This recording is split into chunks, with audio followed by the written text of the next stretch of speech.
NASA के उड़न तश्तरियों के शवाहिद से मुताल्लिक अवामी इजलास में अहम इंकशाफात नासा की जानिब से गुज़िश्ता बरस उड़न तश्तरियों यानी उड़ने वाली गैर शनाख्त शुदा अशिया फ्लाइंग ऑब्जेक्ट्स यूएफओज के साइंसी मुताले के लिए कायम किए गए पैनल ने अपनी रिपोर्ट के इजरा से कब्ल बुलाए गए अवामी इजलास में अहम इंकशाफात कर दिए।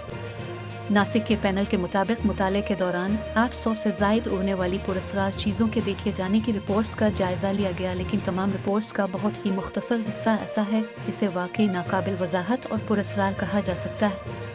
नासा और पेंटागन ने उड़न तश्तरियों के देखे जाने के मामलात के लिए यूएफओज़ की इस्तिलाह को तब्दील करके अनआइडेंटिफाइड अनोमलस फिनोमेना यूएपी कर दिया। मज़ीद वजाहत के लिए कहा गया कि यूएपी की इस्तिलाह ऐसी उड़ती हुई चीज़ों से मुताल्लिक़ इस्तेमाल की जाएगी जिन्हें साइंसी नुक्ता निगाह से जहाज़ फितरी मजहर करार न दिया जा सके। पैनल ने अपने पहले अवामी इजलास में इंकिशाफ किया कि रिपोर्ट किए गए वाक़यात में अक्सर ऐसे हैं जिनकी वजाहत की जा सकती है, लेकिन कुछ ही वाक़यात ऐसे हैं जो वाकई पुरस्रार हैं।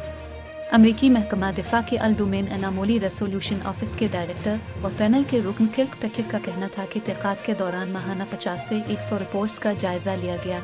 ऐसे वाक़यात जिनके लिए वाकई कोई वजाहत नहीं दी जा सकती और जिन्हें पुरस्रार कहा जा सकता है, उनकी तादाद 2 से 5% से ज़्यादा नहीं।